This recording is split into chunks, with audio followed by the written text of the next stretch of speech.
យើងរៀនចែកលេខបន្តទៀតប៉ុន្តែនេះគឺយើងមើល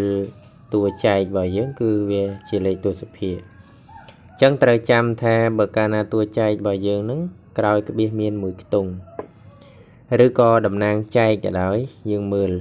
ក្រោយក្បៀសមានត្រឹមមួយខ្ទង់យើងត្រូវគុណតួចែកនិងតំណាងចែកហ្នឹងយើងត្រូវគុណវានឹង10បើក្រោយក្បៀសពីរខ្ទង់យើងត្រូវគុណវានឹង100តោះអញ្ចឹងអានេះបើសិនតែយើងគុណវានឹង10ខាងនេះគុណនឹង10ខាងនេះគុណនឹង10ដែរ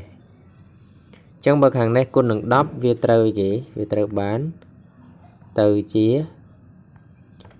76480ចំណែក8.2នេះនៅពេលដែលគុណនឹង10ទៅវាចេញ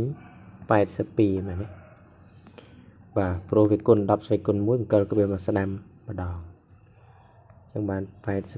82បាទបន្តមកទៀតគឺយើងធ្វើការចែកធម្មតាទៅចែកជាមួយនឹងលេខ2ខ្ទង់បើយើងកាត់76ចែកអត់កើតទេកាត់764បាទអញ្ចឹងយើងកាត់764តើយើងដាក់បានប្រមាណអានេះយើងប្រហែលជាមួយនឹង100អញ្ចឹងបើ7ដង700ប៉ុន្តែវាមានកតុយ64ទៀតអញ្ចឹងប្រហែលជាដាក់បាន8ដងអញ្ចឹងដាក់8ដងមក8 2ដង16ត្រាទុក1 8 8ដង64បូក1 65បាទអញ្ចឹងបើសិនជាយើងដករួចលើសពី82យើងដាក់បាន9ដងវិញអានេះខ្ចីមកបាន14អានេះសល់5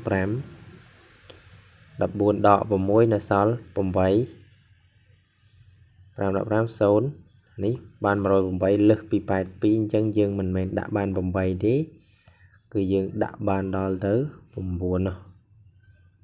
ចឹងយើងដាក់បាន9ដង9 2ដង18ត្រាទុក1បាទ9 8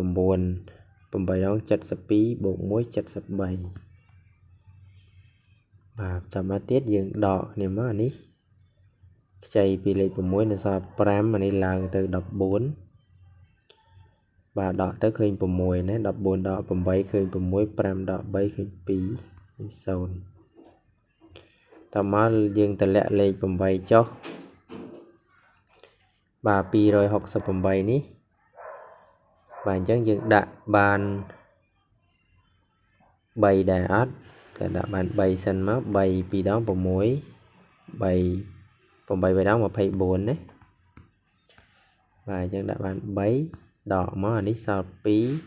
2 0តើមកយើងតម្លាក់0ចុះបាទអញ្ចឹងយើងឃើញហើយដាក់បាន3វាបាន240យើងវាលើសពី220អញ្ចឹងយើងដាក់បានតែ2ទេ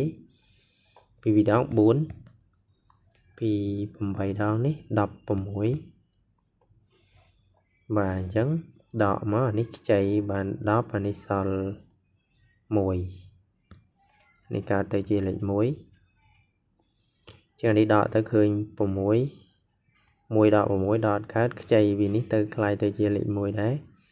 คล้ายទៅជាលេខ1អានេះឡើងទៅជា11 11ដក6សល់5បាទសល់5បាទនេះ0ហើយអញ្ចឹងយើងចែកអត់កើតទេអញ្ចឹងយើងថែម0កាត់ក្បៀសបាទថែម0កាត់ក្បៀសអញ្ចឹងដាក់បានប្រមាណបាទយើងប្រហែលដាក់បាន7មើល7 2ដង14ត្រា1 7 8ដងបាទ56បូក1 57លើហើយអញ្ចឹងយើងដាក់បានតែត្រឹម6ទេ6 2ដង12ត្រា1មក8 6ដង48បូក1 49ចឹងនេះដកមកខ្ចីបាន10នេះសល់5នេះសល់លេខ5ដកមកឃើញ8នេះសល់លេខ5ខ្ចីវានេះសល់លេខ4នេះ15ដក9សល់6 68ថែម0តទៀតបាទ600 680 អញ្ចឹងយើងដាក់បានប្រហែលជា8នេះឥឡូវដាក់8មក8 2ដង 16 ត្រា1 8 8ដង 64 65 អូខេអញ្ចឹងដកមកដឹងតែតិចជាង82ហើយអញ្ចឹងយើងយកក្រោយក្បៀសតែពីខ្ទង់នឹងបានហើយអញ្ចឹងចម្លើយគឺស្មើនឹង 932.68